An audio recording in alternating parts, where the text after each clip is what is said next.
Mengazankan anak baru lahir itu apa dalilnya Pak Ustadz? Nabi mengazankan ke telinga Sayyidina Al-Hasan, anak Fatimah radhiyallahu anha, adzan as-salah, bunyinya seperti azan waktu azan salat. Hadisnya disebutkan dalam kitab Sunan At-Tirmidzi. Nama kitab Sunan Tirmidzi, nama lainnya Jami' At-Tirmidzi. Status hadisnya hadisun hasan, hadis paling tinggi sahih, di bawah sahih hasan, tentang mengazankan bayi. Anak saya mengazankan. Allahu Akbar, Allahu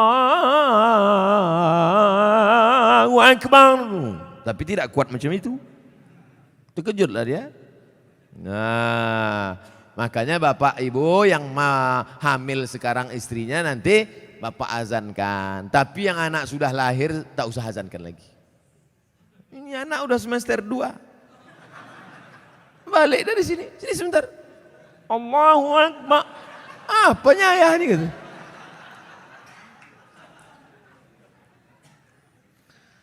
Saya mau tanya mengenai pernikahan uang hantaran. Bagaimana menurut pandangan Ustadz kalau si ibu wanita itu meminta uang hantaran mahar yang cukup tinggi? Ada tiga kemungkinan ini. Pertama memang mau bertanya masalah hukum. Yang kedua mau menyindir mak tua ada di sini.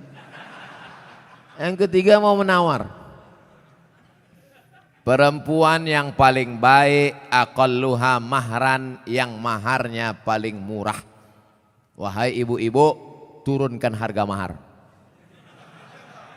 Sebetulnya yang menetapkan harga mahar ini wali, ayah. Tapi sekarang banyak ayah yang anggota ISTI, Ikatan Suami Takut Bini. Maka yang berperan sekarang ibu-ibu, matre. Banyak perempuan lebih mau makan di daun daripada makan di pinggan. Oleh sebab itu turunkan standar ini sedikit. Jangan nanti setelah dia hamil barulah na'udzubillah datang dia baik-baik. Idza ja'akum man tardawna dinahu, kalau datang kepadamu orang yang baik akhlaknya, wa khuluquhu, baik agamanya, fazawijuhu, nikahkan dia. Illa taf'alu, kalau tak kau lakukan, takun fitnatun fil ardi wa fasadun arid, maka terjadi kerusakan yang amat sangat berat. Tolong jangan sampai anak-anak muda ini besok buat baleho turun ke jalan, turunkan harga mahar, turunkan harga mahar. Kemudian jodoh itu seperti apa Pak Ustadz? Apa orang yang sudah menikah terus meninggal terus menikah lagi, apakah itu berarti jodohnya juga Pak Ustadz? Karena berjumpa orang berjodoh atau karena jodoh dia berjumpa? Memang jam-jam 10:30 nih payah nangkap memang. Karena ada jodoh baru berjumpa atau karena berjumpa itu orang berjodoh? Karena ada jodoh lah maka berjumpa. Kalau tak ada jodoh sampai mati tak akan berjumpa. Kok Ustaz tahu? Saya pernah ngalami. Saya Dewan Juri Musabaqah Tilawatil Quran tingkat Provinsi Riau. Kalian pikir Ustaz alang-alang?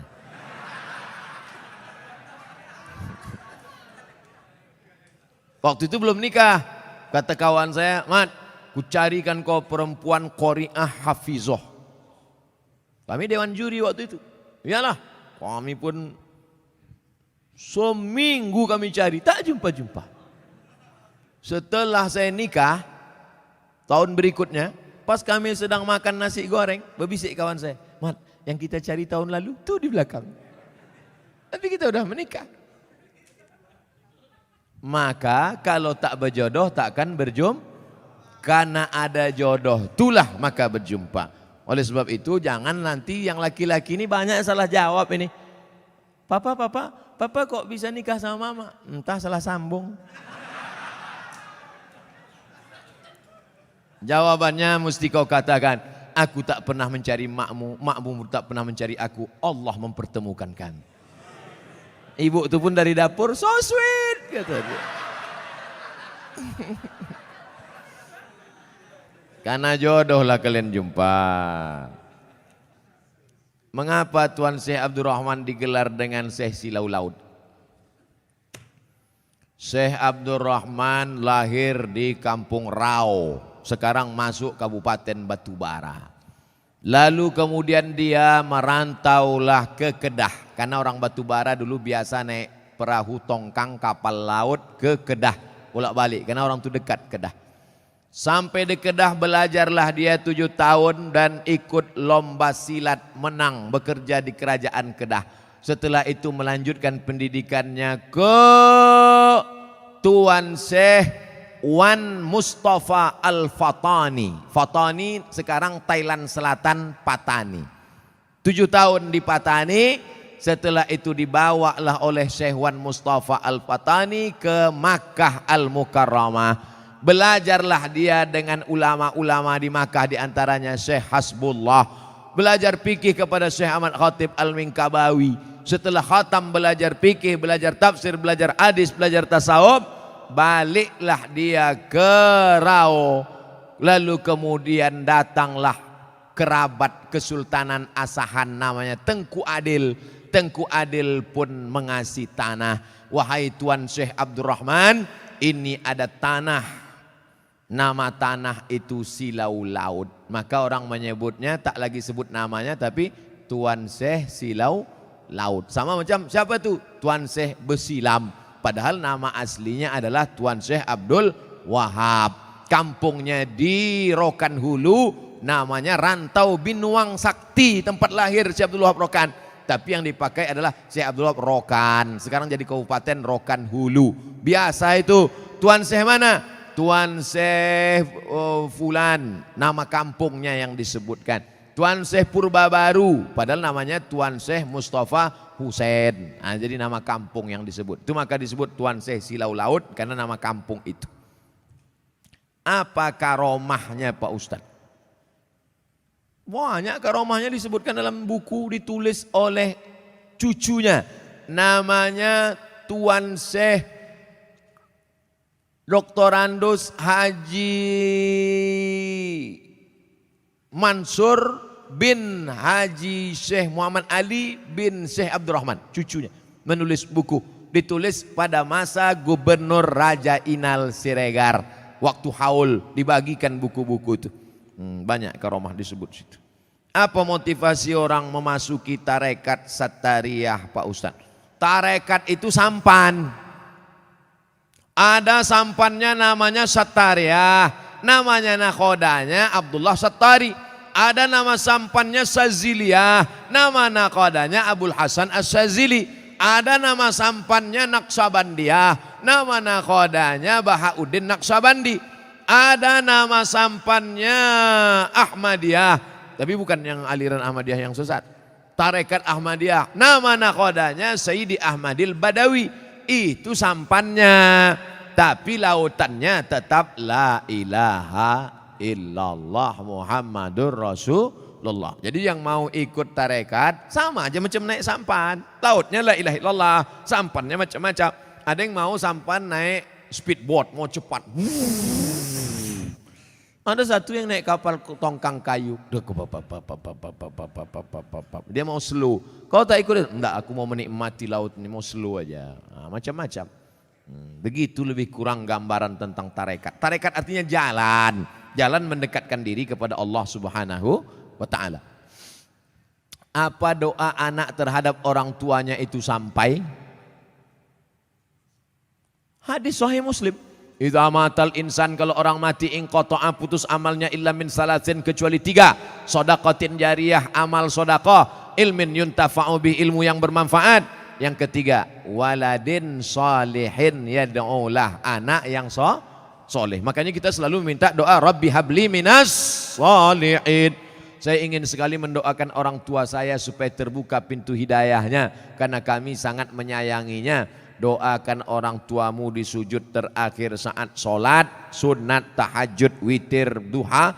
Tapi jangan pakai bahasa Indonesia, nanti sholatnya batal. Dalam hati saja, ya Allah, ayahku ini berhentilah pakai sabu-sabu. Kenapa ketawa? Di masjid kami setiap malam Jumat ada pengajian. Kenapa cuma tiap malam Jumat? Tiap malam lah. Malam Senin fikih, malam Selasa hadis, malam Rabu akidah, malam Kamis tasawuf, baca Ihya Ulumuddin, malam Jumat stop wirid Yasin, malam Sabtu pengajian akhlak, malam Ahad tablik akbar.